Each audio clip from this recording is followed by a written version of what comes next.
Umutoza Dariko nyuma yo kuva mu Rwanda APRFC watozaga yatwaye igikombe cya shampiyona unatorwa na Rwanda Premier League nk'umutoza w'umwaka mu Rwanda. Reka duheraho, wabyakiriye ute? Ese wari ubyiteze ibyiyumvo byawe aka kanya? Very special feeling, when you get something like that you are best coach in narishimye cyane menye ko nahembwe nk'umutoza wahize abandi mu gihugu nyuma y'ibihe birebire nanyuzemo birimo n'ibigoye. Nizeye ko mu hazaza nabwo nzakomeza gutsindira ibihembo nk'ibi ngibi n'ahandi nzajya. Gusa ntabwo nigeze mbitekerezaho mbere ngo numve nzahembwa nk'umutoza w'umwaka mu Rwanda nyuma y'akazi ntakoreye, ariko nyuma yo kumenya ko byabaye ari njye batoye naratekereje nsanga nari mbikwiye pe. Ibyo nakoze hamwe na APRFC uyu mwaka ni amateka. Nafashije APRFC gutwara ibikombe byose bitatu bikinirwa imbere mu gihugu. Twagerageje kwitwara neza mu marushanwa mpuzamahanga nko muri CAF Champions League.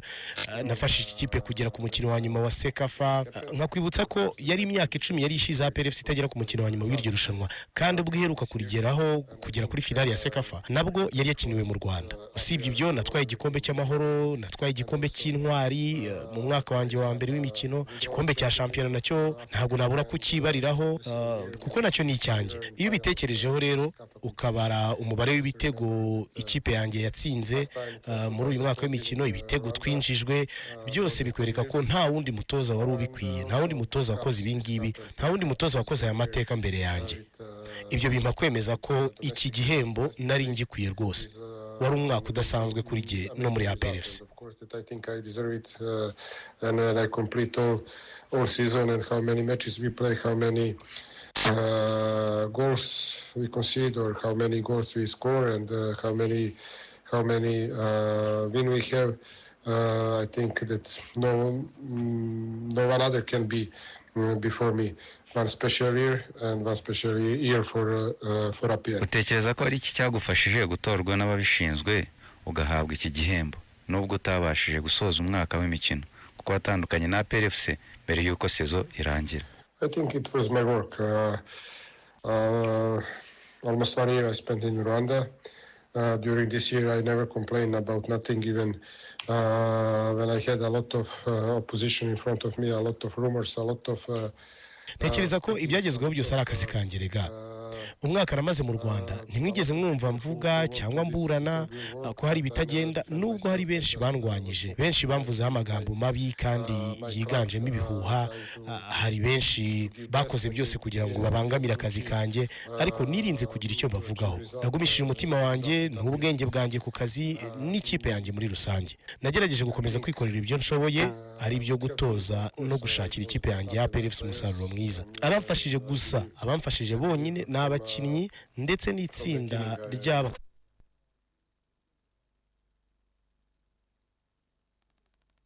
ahubwo ni icyacu twese. Ndabizi hari abavuga ko iki gihembo ntari ngikwiye kubera ko natandukanye na APRFC mbere y'uko umwaka w'imikino urangira, ariko ntacyo numva nabavugaho cyangwa nabasubiza rwose. Ndamutse mbyinjiyemo nkashaka kubasesengura nababaza cyane rwose kuko ndabazi bose. Harimo abandwanyije kuva ku munsi wa mbere ninjira mu Rwanda, ariko kuva ku ikubitiro nirinze kugira icyo mbavugaho cyangwa ngo mbasubize ku byo bagiye bamvugaho. Narabirinze rwose. Natoje APRFC imikino 50 kuva nahagera, kandi nicyo cy'ingenzi. Abo sinabitaho.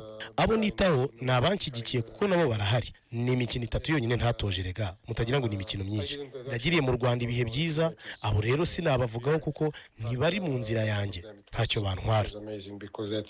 They don't deserve answer, and those people are not in my way. Hari abo bigora kumva no gusobanukirwa impamvu watandukanye na APRFC kandi habura iminsi 3 gusa ya shampiyona mu gihe wari umaze kuyihesha ibikombe 2. Mu by'ukuri ni iki cyatumye utandukana n'ikipe uvuga ko wagiriyemo ibihe byiza ariko bikaba ibihe bamwe bavuga ko bitarangiye neza? It's very difficult to explain because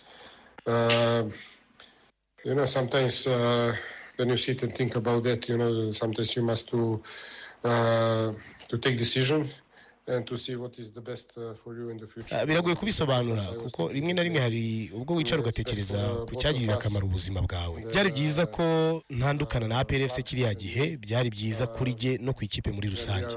Twaricaye twumvikana gutandukana mu buryo bw'ubwumvikane, ariko sinshaka kubivugaho ibintu byinshi. Gusa APRFC ndayikunda, nkunda abakinnyi bayo. Rimwe na rimwe ubuzima hari ubwo busaba gufata umwanzuro ugoye kubw'inyungu zawe z'ahazaza. APRFC nyifurije neza mu bihe biri imbere, gusa nzi neza ko hamwe n'undi mutoza uzaza gusubiramo ibyo nakoze bitoroshye. Ndabibifuriza ariko biragoye pe. Kuri gihe ubwanjye ikipe ntekereza ko nzerekezamo mu bihe biri imbere, ndifuza ikipe isa nk'iyisumbuyeho nubwo ntarafata umwanzuro. Ku kibazo wambajije, njye na APRFC twahisemo gutandukana, twabyumvikanyeho tukubaka ahazaza tutari kumwe. And this is something, as I said, something in between us, between me and the club, when we decide to quit our company together and to go in the future in separate way. Mu kazi kawe muri APRFC ni iki cyakugoye kurusha ibindi? Ikintu uvuga uti nubwo nakoraga akazi kanjye uko mbisabwa ariko cyarambangamiraga cyane? You know, most challenging part when you are coach of APR, it's when you have to answer some questions which not exist. And some rumors which never happened. Ikintu kiba kigoye ku mutoza wa APRFC ni amagambo mabi ahora kuvugwaho, ibibazo by'amahomvo ububazwa kandi byiganjemo ibihuha, yewe nasabwaga kubisubiza nta kundi. Abantu muri APRFC bahora bashaka ibibazo naho bitari. Nta bibazo twari dufite habe na busa, nta bibazo, yewe habe n'ibibazo by'imvune ibi bisanzwe.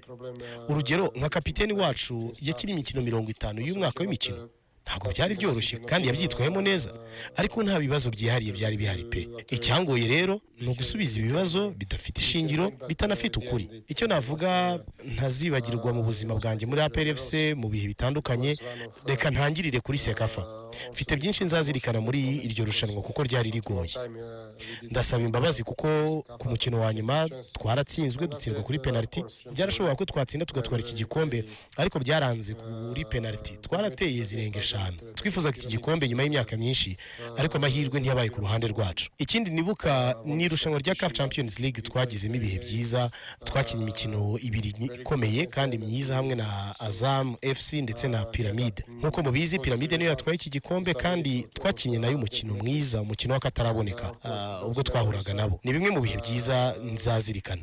Nyuma twagarutse mu Rwanda aho twakinnye amarushanwa agoye cyane nka shampiyona, navuga ko ibamo guhatana kudasanzwe, ibamo guhatana gutangaje, aho uba utemerewe gutakaza inota na rimwe. Iyo ukinira hanze ya Kigali biba bibi kurushaho, nko gukinira ku bibuga bya za Musanze, bya za Rubavu, biba bigoye cyane. Gusa twarabirenze, ubu mpitamo kuzirikana ibihe byiza, ibitaragenze neza simbitinda. We have in Kigali, and this is something what we pass, and incomplete those memories will all the time be in my mind, and I had a lot of positive, some negative. I don't want to think about them. Ubonye amahirwe yo kuganira n'uzaba umutoza wa APRFC muri uyu mwaka w'imikino uje, ni iyihe nama wamugira ugendeye ku nararibonye wakuye mu Rwanda mu mwaka wahamaze? I had a lot of advice about that, but I'm not sure that I can speak about it in public. But I will try to hari inama nyinshi numva namugira, ariko sinumva ko byaba ari byiza kuzivuga ku karubanda gutya. Ariko reka ngerageze mvuge nk'akantu nka kamwe cyangwa tubiri. Icyambere namubwira nuko amakipe yo mu Rwanda n'abaturage bo mu Rwanda muri rusange bikundira abakinnyi b'abanyamahanga. Ariko inama najya nuko mbere yo kuzana umukinnyi bakwiriye kujya babanza kwita ku mitekerereze, imiterere n'imico yabo, kuko kenshi bita ku mazina. Ukumva ngo uyu mukinnyi ni igikomerezwa, uyu mukinnyi ni igihangange, yakinnye amatsinda ya CAF Champions League, bakumva ko bihagije kandi ntabwo ari byo rwose. Kureba niba umukinnyi ugiye kuzana mu ikipe ari ukwiye, niba afite ubushobozi bwo gukina ruhago mu Rwanda, kongeraho icy'ingenzi kurusha ibindi, niba afite ubushake, kuko nabyo bidahari nta cyagerwaho. Ikibazo kimwe nuko mu Rwanda bikundira amazina kurusha ibindi, ariko ntabwo amazina ahagije rwose. Ndabisubiramo, unarebye ibikombe 3 APRFC twaye muri uyu mwaka w'imikino, wabibona uramutse ushishoje, wabona ko uruhare runini rw'abakinnyi b'abanyarwanda kurusha abanyamahanga. Ndibuka neza abakinnyi nka Claude, Bosco Ruboneka, Yunusu, Clement, Gilbert Mugisha, Gilbert Byiringiro, Olivier n'abandi, nibo bakoze byose kugira ngo dutware ibi bikombe rwose. Unarebye hari abakinnyi nka 3 cyangwa 4 b'abanyamahanga twakoresheje, ariko ntabwo bari beza cyane uko bikwiriye cyangwa uko tubyifuza. ndibuka nk'igice cya mbere cya shampiyona nakoresha abakinnyi nka Lamine Ba, Suane, nakoresha abakinnyi nka 3 cyangwa 4 harimo ba Lamine Ba, ba Suane, ariko iyo urebye umukinnyi wari ku rwego rw'umunyamahanga ukora itandukaniro n'uwaje mu gice cya kabiri cya shampiyona ni Djibril wenyine rwose. Ni rwo rwego rw'umukinnyi w'umunyamahanga u Rwanda rukeneye, kandi utari umwe gusa, birasaba ko baza ari 4, 5, 6 se. Abo bameze gutyo nibo bashobora gufasha byibura gutangira gutekereza kugera mu matsinda ya CAF Champions League. Bitabaye ibyo ukazana abakinnyi bari munsi ye, byazagorana cyane ko amatsinda muzayumva rwose. Rwandan football needs such kind of players, and when you have 4, 5 or 6 of them in first 11, of course that you can think about group stage of Champions League. Because this is only 2 things what I want to say, but if you go deeper, I think it will be so difficult to some people to hear about that.